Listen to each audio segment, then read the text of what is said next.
Every father has a fear he doesn't want to talk about. It's not failure, it's not money, it's not danger. It's the fear that one day your daughter will stop running to you.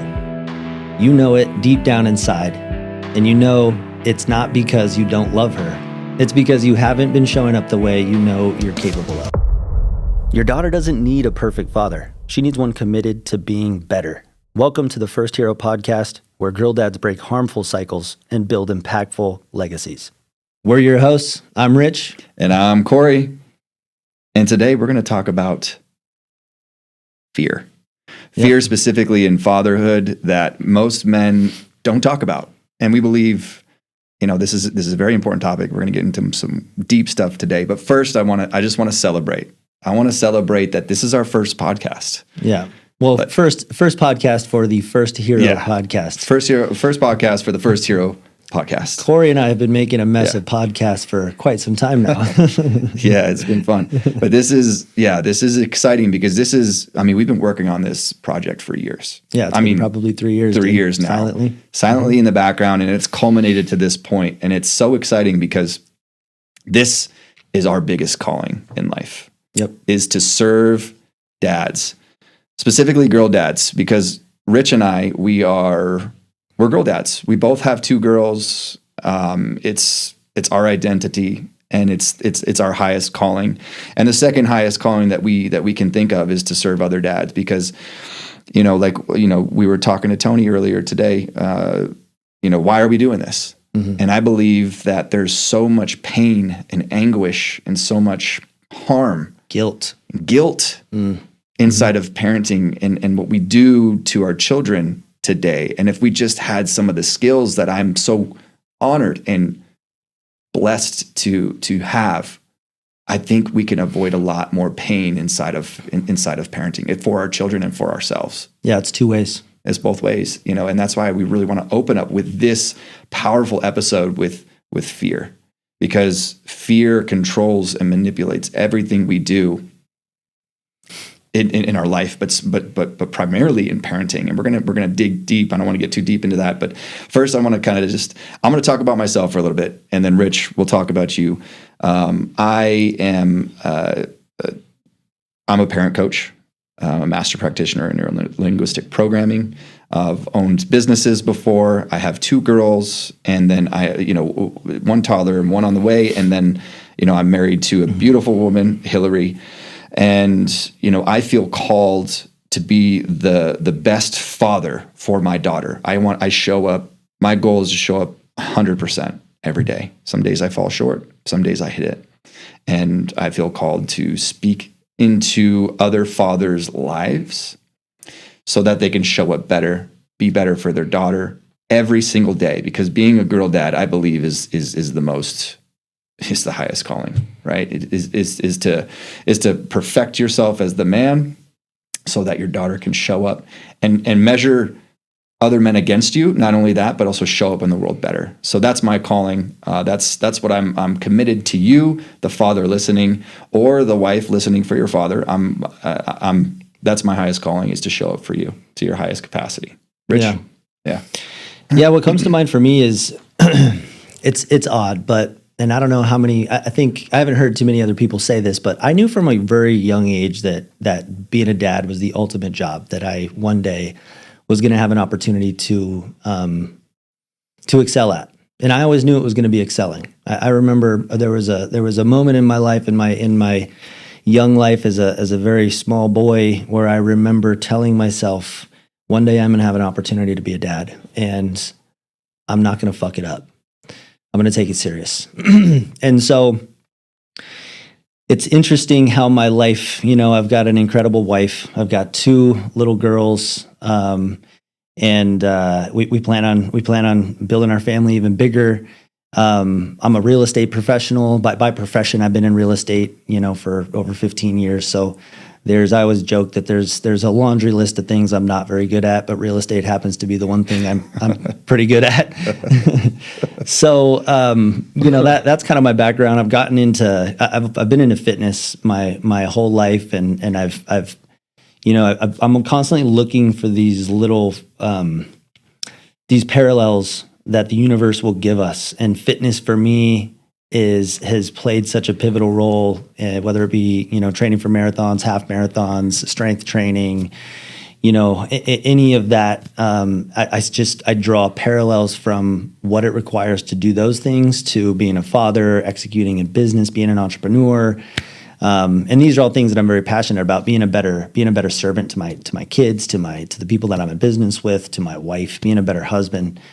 And I think that's kind of at the core, the reason that this is so important and impactful for me.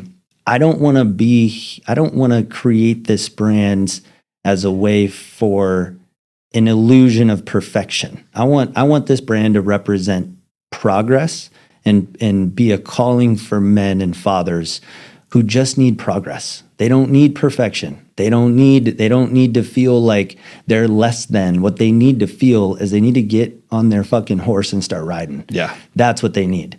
And we can all do that together. So that's why this is so important for me, and that's what I hope to convey through this whole podcast and through this whole brand and everything that we do from this point forward is just continuing to be a beacon and be very authentic with other fathers from the perspective of we're not after perfection, dude. We're just after progress. Right. No, I couldn't agree more, man. That's so powerful because, we share stories. We're not perfect fathers, dude. No. Like we still snap. We still do the things, we say we're not going to do 1,000 times. I'm not going to do this again. I'm not going to yell. I'm not going to snap. God damn it. I did it again. What happened? The cycles, man. Right? But I will say, Rich, I don't know if I've told you this, but you have been the beacon in my life for, probably 4 or 5 years, right? When it came to marriage and having kids, you were sort of the role model. You were always a couple steps ahead of me. And I looked up to you for that, man. And I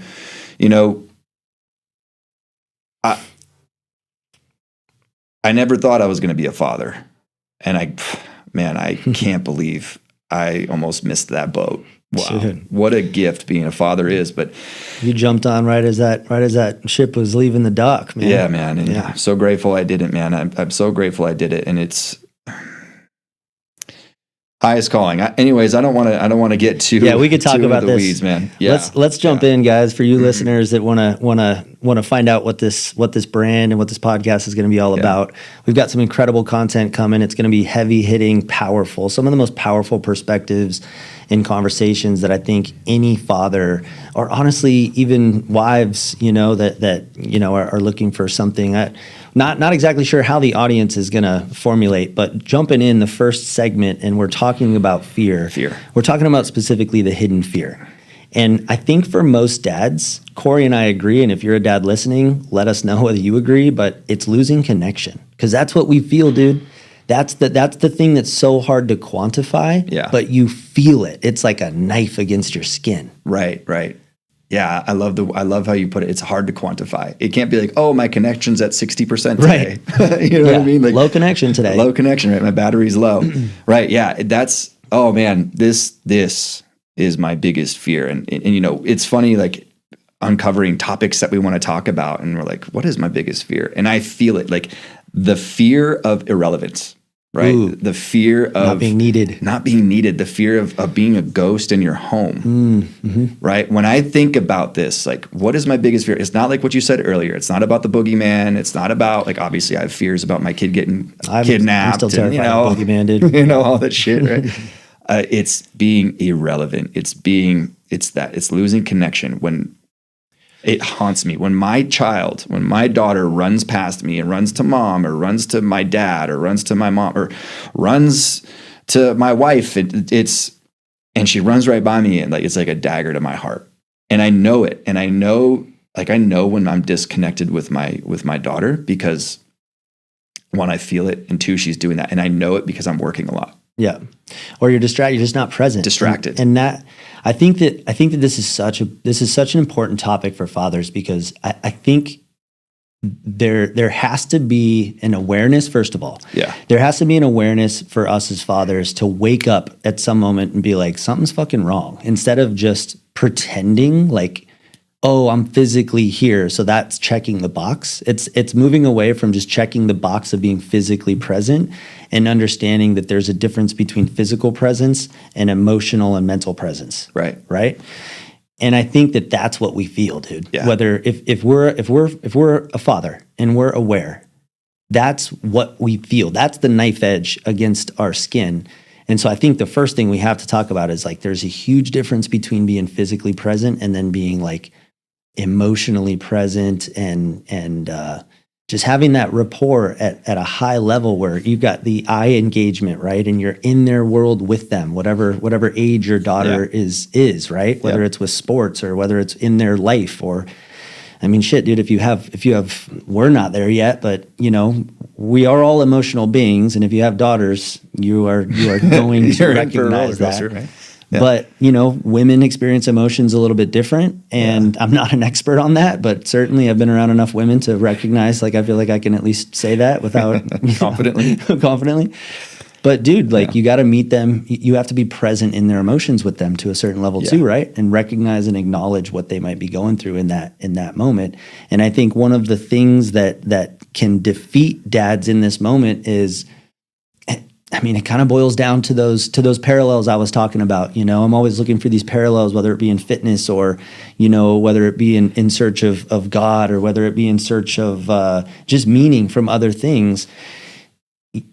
You can make excuses really quickly. I just had a long day of work. I'm tired, right? I'm a little distracted. I've got this and this going on, which is a lot of pressure, right? I'm under stress. I'm stuck, right? I'm providing everything that my family needs in terms of provisions, physical provisions. They've got food, they've got shelter, we've got nice cars, we've got a nice house. Yeah. Right? But what fucking matters, dude? Like at the end of the day, what matters? What are your kids going to remember? They're going to remember that you drove a Lexus? Right. Or are they going to remember that you were at every dinner and you were present? Yep. Absolutely, man. I agree. And I equate, I always told my wife, like, hey, I'm going to build us a kingdom, right? But at the end of the day, when I'm hustling and like, who is it for? It's for my wife. It's for my children. It's for my daughter. And at the end of the day, my daughter doesn't want a big house. She doesn't need all this stuff. She just wants my time and attention. That's it, dude. That's it. At the end of the day, like the provisions, that's a bare minimum. Like that as a man, that comes with the territory. Bare minimum. There's still, like, after work, you work a 12-hour day, there is still a standard you have to keep as a man, and that is paying attention to not only your wife or your partner and your daughter. Yeah, agreed. Your children. It's not, and I think this is where we're really identifying pillars within this brand, and those of you listening that identify with this will get it. You shouldn't feel like you have a place to gloat from working hard and providing provisions. Yeah. That's a bare minimum. That's just a standard. That's a standard, dude. You know, and it's a hard truth, but it is a truth. And the faster we recognize that as men, the faster we can move to the next step. Yeah, I agree. And it's not about being a bad father. I just think, you know, if we're talking about the fear of irrelevance and disconnection, I mean, and if you're a father and you're listening to this, or if you're a wife and you're listening to this, like, comment in the section. Because if you're on YouTube watching this, like, yeah, let us know. Let us know. Like, what is this a relevant fear for you? Because it is such a burning fear for me. And it's not about being a bad father, but I can always tie it back to why. It's disconnection. It's not being present if I'm there, and not being, like, all together, not being present. And I know sometimes it's difficult, especially in today's society. Like, we got to work hard. I get it. And we got to dig a little deeper. Because trust me, Rich and I, we work very hard all day, every day. And we're very, very cognizant of the presence in our daughter's lives. And we're willing to say no to a lot of things to say yes to our daughter. Right? Yeah. Yeah, and I think that I think to really kind of harp on this, it's having an awareness too for those men listening, for those fathers listening. It's having an awareness first. Like, that's your most powerful foundational trait. Is just having an awareness of where you're falling, right? And not continuing to sweep what you feel, whether it's a lack of connection or whatever, under the rug. You have to at least recognize and have an awareness and be bold enough to say, yeah, something's fucked up. I might not have the answer right now, but I am bold enough to stand firmly in my mind and say something is wrong. Yeah. And I may not have the answer right now, but I am in pursuit of the answer. And that pursuit piece is huge. Yeah. And honestly, you know, this is a line that I love, but your greatest fear isn't that you'll fail her. It's that you'll regret not being there while she was still asking for you. Yeah, dude. Because there will be a one last time. And this is one of the most powerful perspectives for anything in my life, but specifically for being a dad. There will be a last time. There will be a last time that your little girl runs into your arms and you sweep her off her feet. There will be a last time that you hold her in your arms and feed her a bottle and lay her to rest, right, in her bed. There will be a last time when you get to cuddle up next to her in bed and kiss her on the cheek. There will be a last time that she's still asking for you and she's upset because she wants daddy and mommy's holding her. And you will, if you have this awareness, you will recognize looking back when that last time was, and you'll either be fucking bummed, or you'll be like, yeah, I fucking nailed it, dude. Yeah, dude. Bro, I'm already crying. It's what, 6 minutes into our first podcast. We're like 15. Holy shit, dude. And man, this is the stuff that keeps me up at night, man. And I'm so great. Like I cannot tell you how grateful and so appreciative I am of this awareness, because it's so easy. And anytime Tatum, my daughter, she's, Daddy, do you want to play with me? You know, she can't even pronounce a word right. You know, and it's just like, whatever I'm doing, I don't give a shit what it is, dude. Like, Rich, I'll be on a podcast, or I'll be in a meeting with you. I'll be working, and I'll put out, and then I will give her 2 minutes of my time. I know, 3 minutes of my time, because I'm like, oh my God, she needs this. And it's to the point, it's to the point where I'm obsessive about it, you know. And then now I'm starting to seek it. We woke up this morning. I said, hey, do you want to play hide and go seek with the princesses? And she just blew up. Oh, dude. Man. She just lit up. And I want to put a quick story in here, because this is top of mind relevance to me, because it happened about a week ago. And Rich, I think I talked to you about it. My wife's family was in town, and I'm not going to say any names because I want to keep it, you know, legit. But my wife's family was in town, and we hung out with, you know, her cousins, her aunts.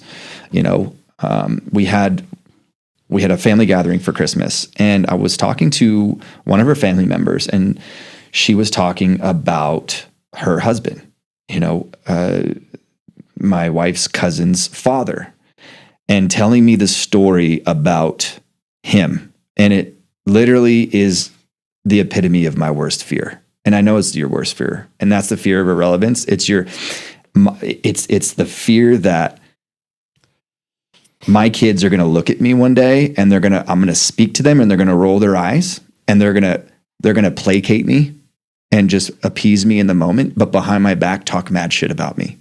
So their father, Hillary's cousin's father, was a man who worked a lot. Mm-hmm. He worked so much. He wanted all the fast cars. He wanted to look a certain way. He wanted to be the family in the neighborhood that everybody, he wanted to be the Joneses that everybody compared him to. Mm-hmm. Right. And he did. They made good money. Like, he did very well. Like, you know, Hillary's aunt didn't have to work, right? Stayed home and watched the kids. And he rubbed that in her fucking face quite often, made her feel so small and that she was irrelevant, and that he worked till 9 o'clock, from 6 a.m. to 9 to 10 o'clock every night. And he didn't know his kids growing up. And he thought that's what he had to do, right? There was infidelity in the marriage, right? There was drug use. His kids didn't know them. And then when they were teenagers, where really a lot of this stuff counts when our kids are adults, right? Because they're kids for a small amount of time. Mm-hmm. But when they were older, right? His wife looked at him with contempt. Like, you're just a piece of shit. Like, you're nobody, dude. They didn't have respect for him. Yeah. His kids didn't have respect for him. And when he came home at night, he tried disciplining, quote unquote, which is where our next episode, we're going to talk about discipline. He tried coming in and being the authority figure, and they shunned him. They said, yeah, okay, Dad, but behind his back hated him, wanted nothing to do with him. Fast forward 40 years, 35 years now. He's older. He's in his 70s. Not doing great in his health. He's trying to repair the relationship that he has with his children now, and they want nothing to do with him. Uphill battle. Right. And she was telling me what he was saying, and he's like, I wish I could go back. I wish I could go back and change everything. I'm a different person now. In my age and my experience, I could look back with hubris and say, I was not the man that I should have been. I made so many mistakes, and now I'm paying for it. I lost you. I lost my kids. I have nothing. I have to explain what's happening in my body right now as you explain this, dude, but it feels like my soul is being removed from me. Yeah. Where it's weird, dude, but I just want to describe this because as I'm going into your story and I'm putting myself in that perspective of what that father may feel, I feel empty. Yeah, dude. I feel like a shell. I feel like everything of essence, of significance, of value of myself has been completely stripped and removed. And I am just, and I picture myself in that moment feeling completely fucking empty. Empty. Nothing. And that's powerful, bro. That's super powerful. And regret's a big thing, dude. Regret. Fear. The fear of regret. Yeah, dude. We're talking about fears right now. I know this is a heavy episode to start with, but you fathers listening, Yeah. You know that this is a fear. If you have some level of awareness, you know that this is a fear that you have woken up to before, and you've had moments that you've reflected on. And again, it's hard to quantify. It's not like it's not like we have a meter on the side of our bodies that tells us what percentage we're executing at this connection, but we feel it. Yeah, it's intuitive. It's like a mother's intuition. A father can feel it too, dude. We know when we're living up to our capabilities. And again, exactly. Just to echo this, it's not about perfection, guys. It's about progress. And I think it's about being committed to the pursuit. I really want to hammer that home. Yeah. It's about being committed to the pursuit, guys. Yeah. And that's why we're doing this, man. We want to give you the skill set. We want to give you the roadmap to that pursuit to make it easy for you, because a lot of the time it's like, I don't know what to do. Yeah. Like, what do I do? Well, dude, and Cory and I, we don't fucking have it all figured out either. We might be a couple steps ahead. We might be a couple steps ahead of many of you, and then there's going to be some of you that are light years ahead of us. But I think connect with us, by the way. Hit us up. Yeah, hit us up. If you're listening to us and you're like, these fucking guys need help, hit us up, dude. Yeah. But the other thing too is I think shit, I forgot. I lost it. We're going to do a lot of that. Yeah, we're going to do some more of that for sure. Anyway, moving on. It might come back to us. Right. I guess moving into this segment, which is pretty heavy, dude, just cycle awareness and breaking. Awareness and breaking. And we're talking about these cycles that when we talk about cycles, harmful cycles, they're going to be very positive cycles too, right? A cycle could be looked at like a routine in the gym. A cycle could be looked at like a weekly date night with your significant other. A cycle could be looked at like, some reading a bedtime story with your little girl and making sure she feels your presence and love as the last thing that she feels before she goes to bed, right? So there's positive cycles, but we're also talking about the harmful ones. Yeah. The ones where your daughter does something and you can't control this visceral eruption of anger out of you in this reactive tone and this aggressive, if she's small enough to be picking her up, you're aggressively manipulating her body into, move here, stand here, get out of my way here, Yeah, that's controlling. And those are the cycles that this community, that's what I was going to say when I forgot. I was like, at a minimum, this podcast and brand is about having a community of like-minded men. Yeah. Who are also in pursuit. Yeah. And understand that they're not perfect, nor are they claiming to be, but they're at least locking arms with you saying, yeah, dude, we're in pursuit too. Let's fucking pursue this together. Let's go. Right. Yeah, I agree. And we're going to hear a lot of, you guys, for the father listening, you're going to hear a lot about cycles, because cycles, and I just want to, before we dive in, I just want to preface the importance and give you a little relevance as to why we talk about so much, we're going to talk so much about cycles, because cycles are the unconscious behaviors. Unconscious means doing something that you don't know you're doing. Our day is filled with 95% unconscious behavior and activity. You don't even know you're doing it, right? There's a difference between conscious and unconscious. I don't want to get too into that. But our lives are dominated by cycles. Cycles are repeated behavior, whether unconscious or conscious, are repeated behaviors or activities that you do. Like Rich mentioned, every night, that's our ritual. We read a book. Every morning I wake up and do I go to the gym, right? Or every time my daughter screams, my body reacts and I snap, I throw shit, right?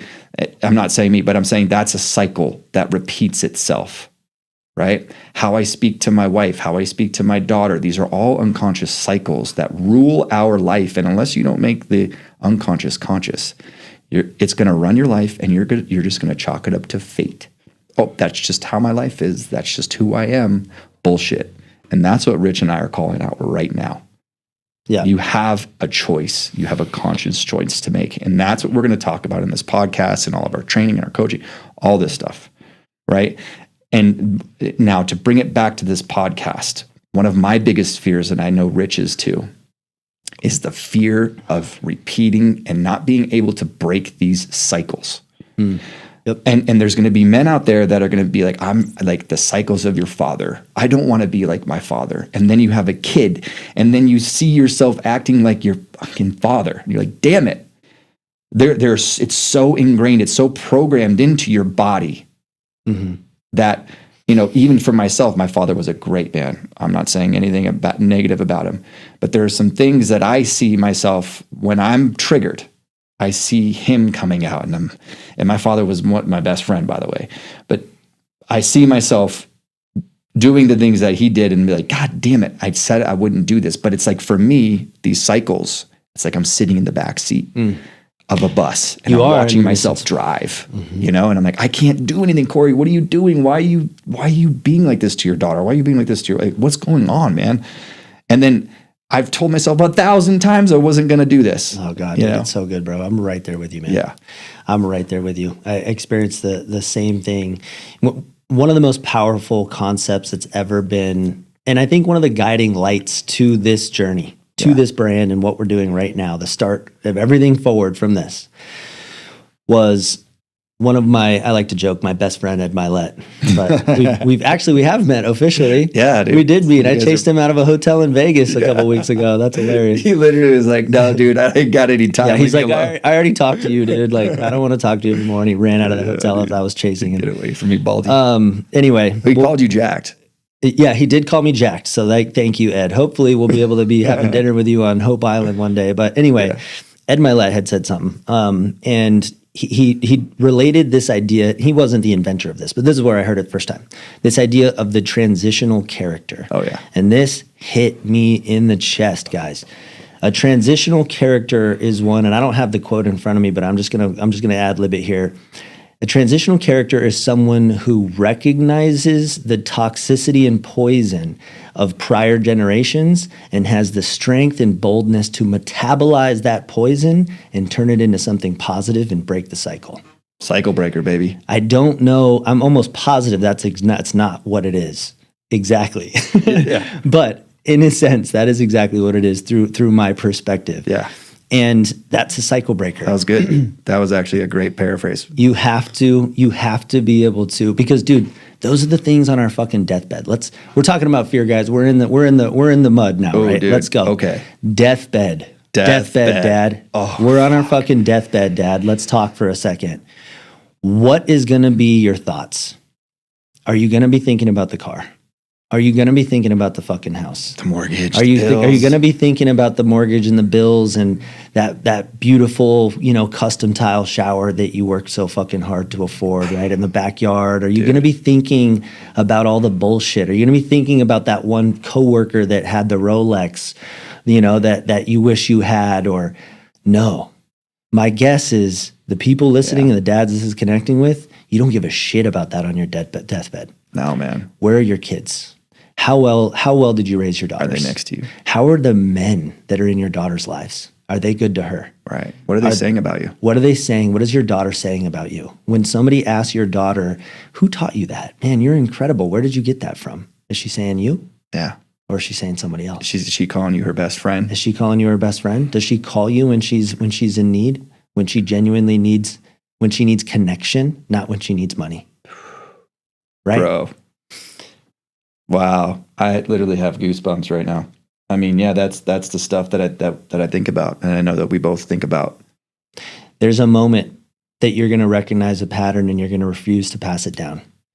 Yep. And this podcast and this brand is dedicated to those moments. Yeah.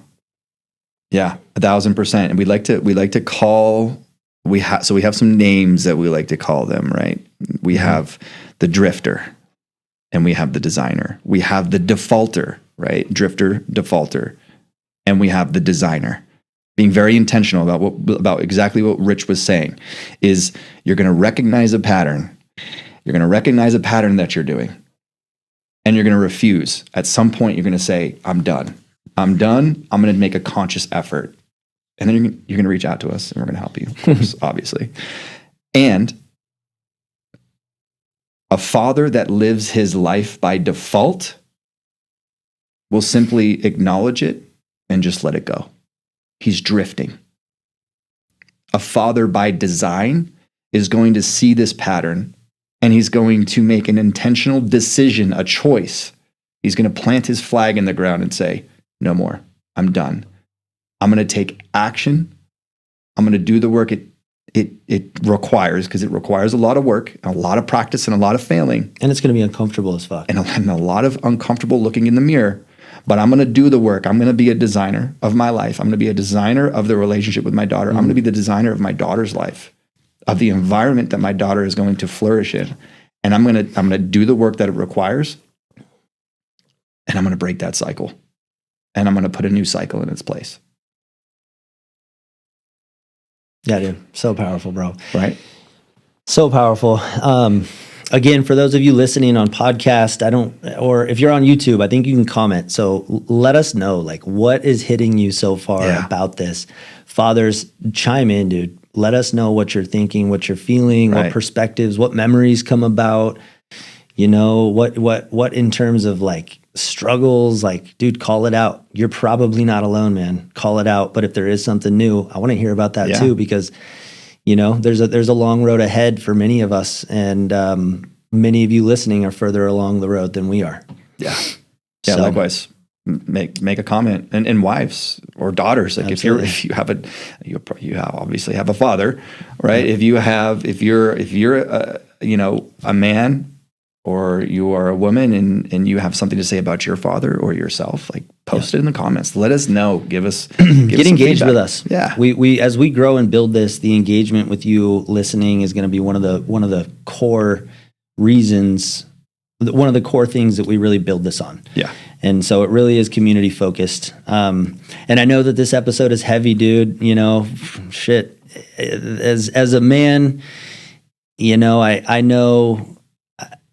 I know that crying and feeling that really deep emotional, like where you want to cry, is not necessarily something that us men like to hang high on our hat in terms of accolades. But dude, I'm hoping that through these episodes and through this process that you're connected with something so deep and so meaningful, and an outlet that allows you to be hit in the chest hard enough that it'll bring you to tears, dude. Yeah. Because I think that only then us men can really get it and really understand, like, okay, dude, change is needed. Like I'm actually at a point where I am at rock bottom in this particular aspect. Right. And hopefully not, if that doesn't describe everybody, but I think it will. I think it'll describe, if you're listening and you know what I'm talking about, then this is specifically for you, man. Yeah. And guilt, I think this is important. Guilt is not your enemy. Guilt is your guide. And so I want to get away from the idea that I shouldn't feel guilty and this is bad. No, dude, you want that, because what it is it's your sonar. It's a messenger emotion. Yes. Like something's off. Something's off, dude. We don't want to quiet it. We want to listen to it. That's the we're talking about. It's hard to quantify the connection with our daughters. Yeah, but if you feel the guilt, trust me, it's there, bro. Yeah. You might not be able to have the little meter on the side of your head, but it's there. You can feel it. If you feel that guilt like a fucking stone in your chest. Yeah. Yeah. Let it be a guide. Let it be a guide. Let it be a signal to the man you are fighting with to become the man that you need to become. Right. And it's really important to understand that guilt. You know, you're going to have a lot of people that tell you, oh, don't feel guilty. That's normal and this and that. And you're going to try and swallow the guilt and just push it down and emotionally shut down. Yeah. Right. But what we know now is emotions are physical. It's a physical chemical reaction. And these emotions get stuck in your body. Right. And it's going to manifest itself in other ways. Right. Whether you like it or not, the guilt is going to show up, whether that be a lens to which you see your daughter, and then you're projecting and then, you know, creating these self-fulfilling prophecies, which I don't want to get too into, but right? The most important thing that we need to know is let this be a beacon, right? Don't let it overrun you and rule your life. Let it, okay, take it in. This is a feeling that I'm feeling. I'm feeling guilty. Like, what can I do about it? Remember, we're being designers at this point in our lives. We're designing it. Okay, how am I going to take action? What do I do? Well, if you're asking for these things, we actually have it's somewhere in the description. If you're watching on YouTube, we have free resources to help you. And listen to our podcast. We have plenty of skills. We have plenty of strategies. Jump into that next. Oh yeah, we have plenty of strategies, tactics to help you. You may have heard them before, and sometimes it's not about learning; it's about remembering. Totally. And we're going to be that little, echo in your head. Hey! Spend 20 minutes with your daughter today. Let's talk about that. Yeah, let's do that. Let's talk about some takeaways, dude. These are some easy ways for you dads listening. And to Cory's point, dude, sometimes learning new information can be, or sometimes remembering information can be just as powerful as new information. So that there's 3 strategies. Cory and I agree wholeheartedly. These are pillars, and they're so easy to remember. And if you have some version of this is a reminder to bring it to the surface and really make sure that you're creating cycles around this, right? Instead of a cycle of forgetting this. Yeah. But the first one is a 20-minute rule, right? 20 minutes. Oh, dude. Walk them through it real quick, and then we're going to move on to the second one. Dude, if there's one key takeaway in anything that I do, anything that Rich and I say, if there's one element that you can take away, it's this 20-minute rule. I can't describe to you how powerful this is. And I use this daily. And when we're talking about the fear of disconnection, when I feel that my daughter is disconnected from me, I'm like, okay, I've been working too much. I haven't been connecting with her. Guess what my first go-to tool is? It's this 20-minute rule. And the 20-minute rule is when you walk through the door, or when you wake up, or at some time throughout the day, your daughter gets 20 minutes of you and only you. Your phone is down. You're present. You're fully present. You're not thinking about the report you got to do. You're not thinking about this.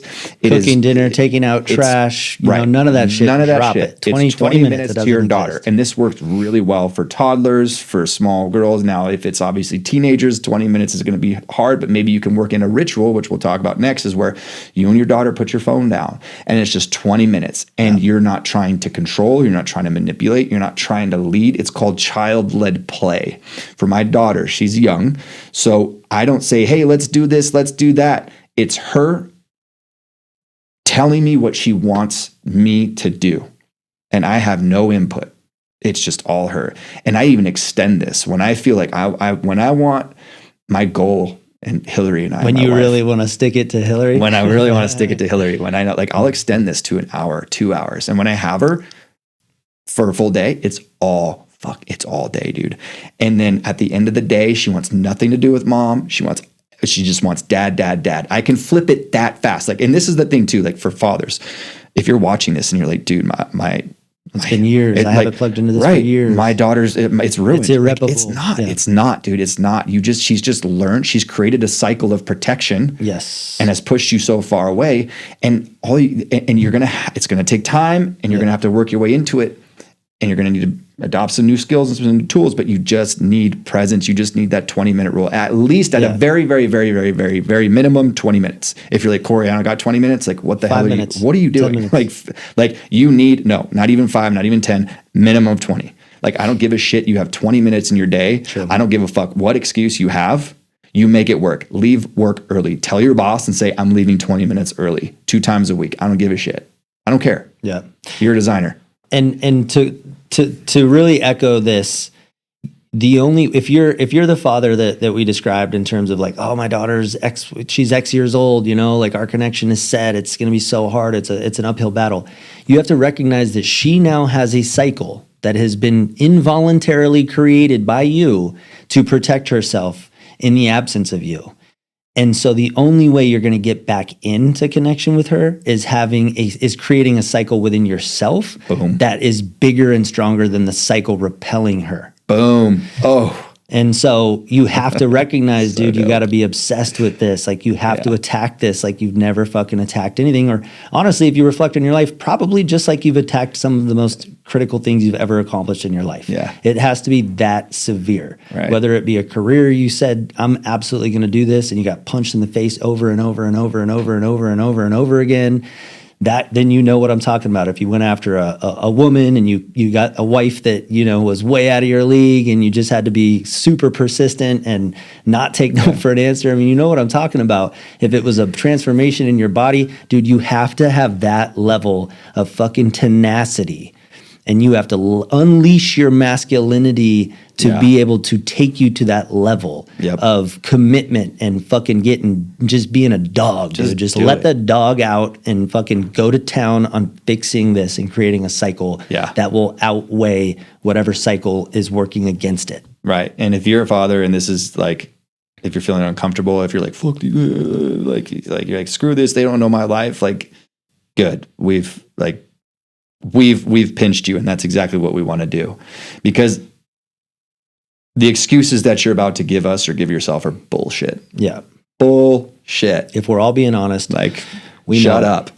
You know? And to speak directly to those people, whoever they might be, if they're still listening this far, I get it, dude. I'm offered the same thoughts. Like, just to empathize with you for a second, I'm offered the same thoughts, the excuses, well, you know, I am tired, or, oh, my, you know, I just don't have that. I was never taught that, or I just don't have enough time, or they're too old, or it's too hard, or my it's daughter too will never be uncomfortable. receptive to that. Right? It's just who she is. Like, oh, she's too much like her mom. Too much like her mom. I was about to say. Oh, I don't know. dude. That's probably one that's coming up. She's probably too much like her mom. Trust me, dude. You don't know my position. You're not alone, first of all, in having those thoughts enter your mind. Yeah. However, what you do with those thoughts is your decision. The thoughts being offered, dude, that's going to happen. That's you. But what you do with the thoughts, that's what this is dedicated to. That is your decision. That is within your control. Yeah. And to share into that sentiment, I have the same thoughts, and I just choose not to believe them. Same. Right. Same. It's a negative thought cycle that surfaces, but I have overpowering positive thought cycles that tell me, I'm not gonna allow that to apply to me. Yeah, I don't believe that. I'm not gonna accept that belief. I'm gonna accept a different one. Yep. Cool. So let's go on to another practical takeaway. So to review, the first practical takeaway, we're going to talk about 3 today. First practical takeaway was the first 20-minute rule, right? That's the 20-minute rule. So important. The second one is the anchor ritual. Rich, you want to talk about this one? Yeah. So this is a 3 to 5 minute daily ritual you can do with your daughter, and it can be really anything, man. It can be like, for me and my daughter, I'm not perfect at executing this, but I do this a couple times a week. I love doing this. I love doing affirmations in the mirror with my daughter, where we stand and like I rip this off from something on YouTube where it's like there's 6 different things, right? From we look in the mirror and we go like, I am strong. And you put your hands on your hips and I am powerful. And then you go, I am happy. And then you go, I am free, right? And then you say, I am whole. And you say, I am loved. And she's standing in front of me and I'm standing behind her, and we're both looking in the mirror. And sometimes it's silly, sometimes it's more serious, sometimes we nail it, sometimes it's a complete catastrophe. But guess what? When we do it, I leave feeling connected, and I can tell that she does too. Yeah. Yeah. So moving on to the last one, because I want to make sure we're getting this information to you guys in a timely manner. The presence check. You want to hit us with that? Oh yeah. Oh, this is important too. And this is, so each one of these takeaways, they feed into and reinforce each other, right? So the anchor ritual, I have an anchor ritual every day of the first 20-minute rule, right? I also have another ritual of the presence check. So this is super important, especially in your 20 minutes is, okay, am I present? What am I thinking of? Am I engaged with my daughter? Right? What am I doing right now? And then what I want you to do is I want you to interrupt that thought that you're having. I want you to return back to the now, and I want you to reset, right? Resetting meaning reset your mindset into being completely focused into the now. It's going to take time. It's going to take, because we're so, like, especially as a culture, our attention spans are so short, and then you're going to be off, you're going to be drifting, thinking about something else. But I want you to keep putting yourself into presence. This is important. The 20-minute rule doesn't mean anything if you're not completely present. Totally. Make sense? You have to remember that. And then lastly, guys, I want to invite you into an identity shift, because that's really the journey that I embarked on, Cory embarked on. Our friendship blew up as a byproduct of this. And if you're looking for connection with your daughters, if by going through an identity shift, you're going to get a connection with her. You're also going to, that's one of the only ways. We're talking about transformation. You have to transform your identity. But as a cherry on top, you're also going to shift into connection with a whole new group of people that have been around you the whole time. Some of them not been around you the whole time, but you're going to align with a whole new set of people. And Cory and I are so excited about that aspect of this brand and this podcast and everything that we build from this point forward, because we're inviting you into it. Because I'll speak for myself, and I think I'm speaking for Cory. We want to meet you. We want to be surrounded by more men like you who are committed to the pursuit of betterment. So I want you to tie in this identity statement. I don't do this because I have to. You're not considering this because you have to. You're doing it because it's who I am, right? It's who you want to be. It's what lives inside of you. Right. And remember, you are the standard your daughter will measure men against. So you have to lead yourself first. It starts with you. Your daughter is not gonna become the things you tell her. She's going to become a reflection of the things you are. Yeah. So important, man. It's be, do, have. It's not do, have, be. You need to become the person that does the things, that has what you're looking for, right? So you're becoming a cycle breaker. You're becoming a designer. You're becoming the father who does these things, who gets up and spends 20 minutes with his daughter, who gets home from a long day of work and still spends that 20 minutes, right? You don't do it because you have to. You do it because it's who you are. You become the person. It's so important to become the person first. Change your identity so that way you can do the things that you need to. Make 100%. Sense? Well, we're moving into the last piece here. This is actually a really fun piece that we ripped off from the other podcasting that we've done. Don't go listen to that. It's not as good as this. But still some so here is the quote hot take. It's a meaningful quote that Cory or I will pick, and we drop it on the other one on the fly, and you get to see an authentic reaction and interpretation of the quote. So you get to kind of see how we process it. So you ready? Let's go. All right, so here's the quote. Ready is not a feeling, it's a decision. Ooh, ready is not a feeling, it is a decision. And then also, by the way, I have no idea what Rich's quote. We're sworn to secrecy, so neither of us know what quotes we're about to get dropped on. Yeah, which is fun. Okay, so say that again. So ready is not a feeling, it's a decision. Oh yeah, dude. This is something I've grappled with a lot, especially as a quote unquote self-diagnosed perfectionist. This embodies the cycle breaker, the designer versus the drifter, the designer versus the default, because most times it's what is it? What do they call it? And again, I'm doing this off the top of it. Ready, aim, fire, right? And most people get stuck in the ready, ready, ready, ready, ready, ready. And they never aim, they never fire, right? So for me specifically, it's about taking the action now and getting out of the phase of like, well, I just need to learn how to do this. I need to learn how to do that. You know, I need to learn so much before I actually do. This is the take that I get from it. Yeah, I love it, dude. I love it. Real, authentic. Well, here's a question that I want to leave you guys with. What would change if just for a week your daughter had 100% of you? Yeah. I want you to reflect on that. If this episode hit you, it's because you're one of us. You're a cycle breaker. You're a man waking up, and this episode has been intended as our first episode to wake you up. Wake up! Wake the hell up, man. We're here, man. We're here for you. A father who refuses to drift another day. That's you. So with that, thank you so much for tuning in. And remember, distraction is the enemy, breaking the cycle is your duty, and legacy is the only thing you leave behind. You are one decision away from becoming the father she deserves.